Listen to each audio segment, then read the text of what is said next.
Let's talk a little bit, just a little bit, about making crown molding on the table saw before I make crown molding on the table saw.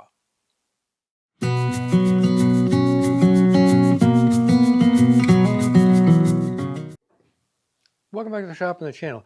This is not so much a build video, is not really not so much of a how-to video, but how I did it and kind of a overview of making crown molding on the table saw. Now, I did this for my Mars armoire. That video is linked in the description, cutting that crown molding.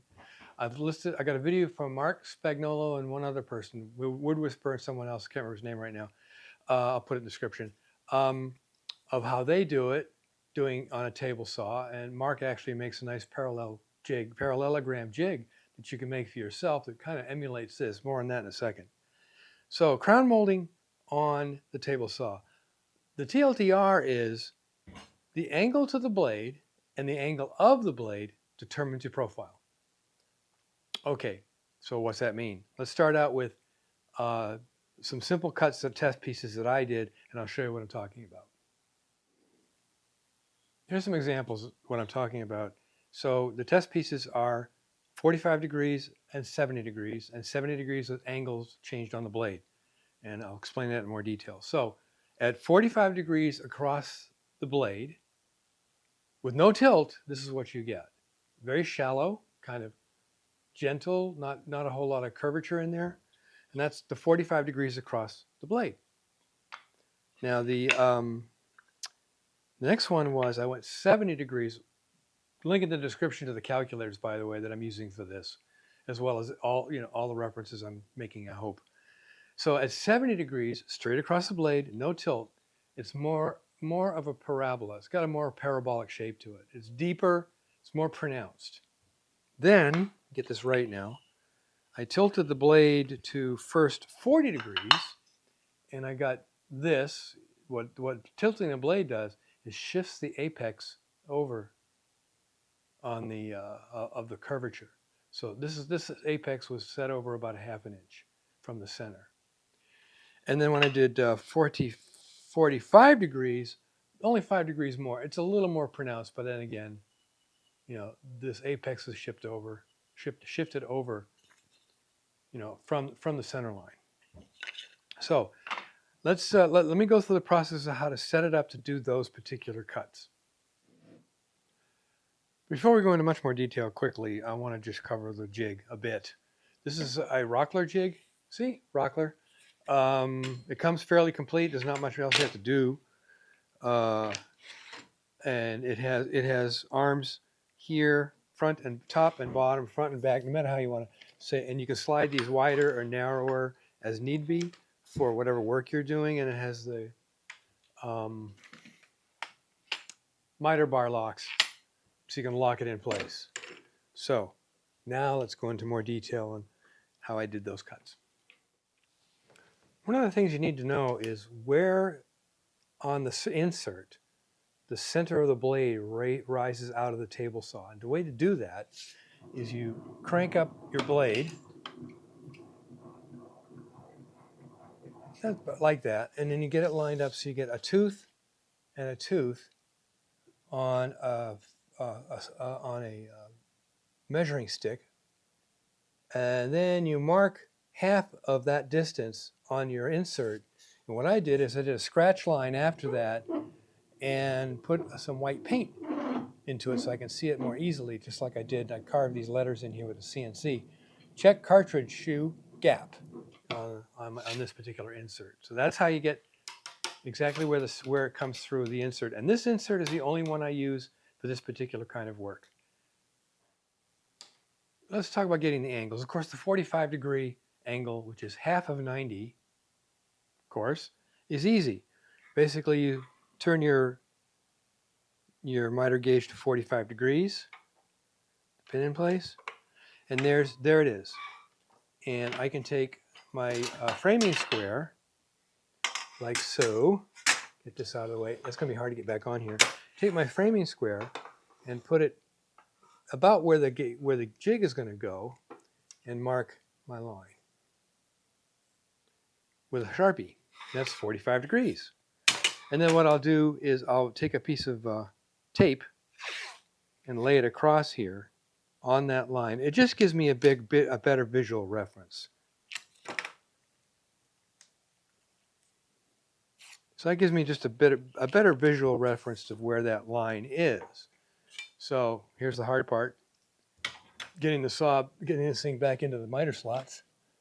There's that one, and there's that one. So now, when I bring the jig over, I can eyeball exactly where the 45 is and get the jig exactly where I want it, and I can eyeball this for parallel. Now the thing is that the reason why you want that mark where the blade's coming through, because you want to, you mark the center here, and you want the center of the piece of wood to intersect the blade where it just pops out of the miter slot. And you might get it off a little bit, but you can adjust it with a piece of scrap wood, and then make your cuts across, back and back, up a little bit, about 1/16 of an inch up on each pass. So that's the 45. But now let's talk about 70. You're not going to get 70 degrees from your miter gauge. Now here's where the math comes in. So there's 90 degrees. So I want 70 degrees this way, to the left of the blade. So I want to divide that. I subtract 70 from 90, 20. Now I turn my miter gauge down this way to the left to 20 degrees, like so. And now I have a 70 degree line. I can now do a 70 degree line.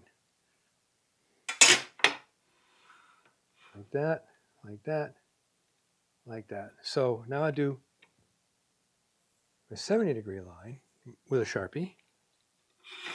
So we got 45 and 70. And let's get this out of the way because it's going to get in the way. And then again, I would put the tape on there just for that eyeball reference, like that.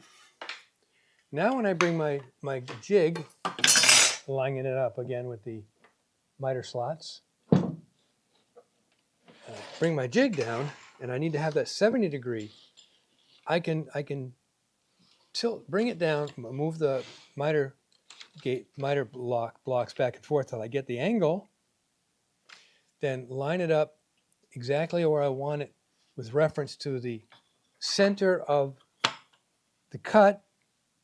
This is kind of an eyeball thing, but you can bring the blade up and just tap so you can tap your piece of wood against it. Just bring it right to the beginning of the top of the, just a little above the insert. And now I would get that more of a parabola or parabolic cut, which of course is this one. Now, this is where tilting the blade would come in, which I did on those two pieces. I bring the saw up just so it pokes through the surface, and then I crank it over to whatever degree I want, which will give me the offset that I want on the workpiece. And that, again, this is that offset I'm talking about right here. And the calculators in the description have a place to put all this information, all these numbers in. How big's your blade, so on and so forth. How wide is your workpiece, or how wide do you want the cove to be?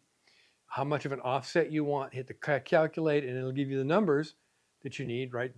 Take everything to the right of the decimal place and eliminate it, and just use the main numbers, the numbers to the left of the decimal place, and get it close.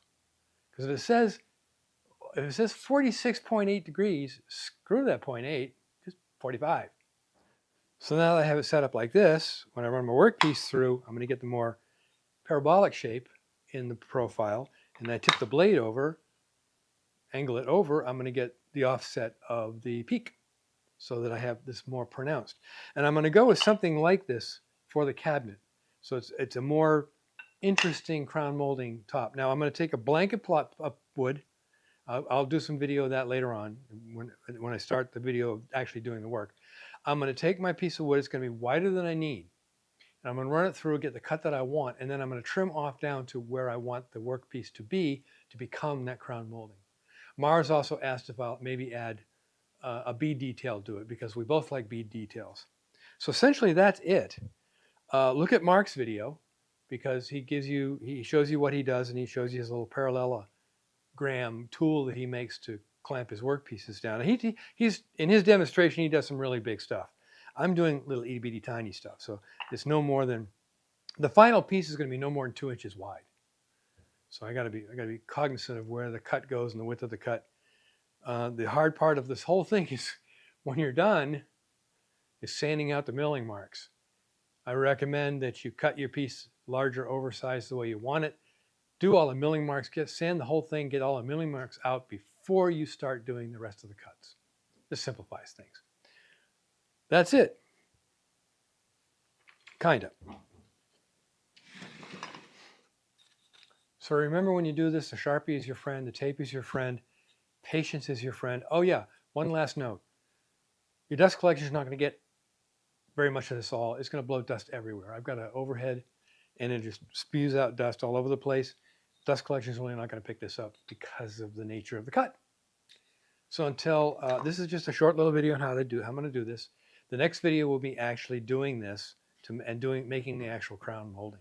So this is a little kind of a short interlude video, kind of in between. So until next time, make great things out of wood.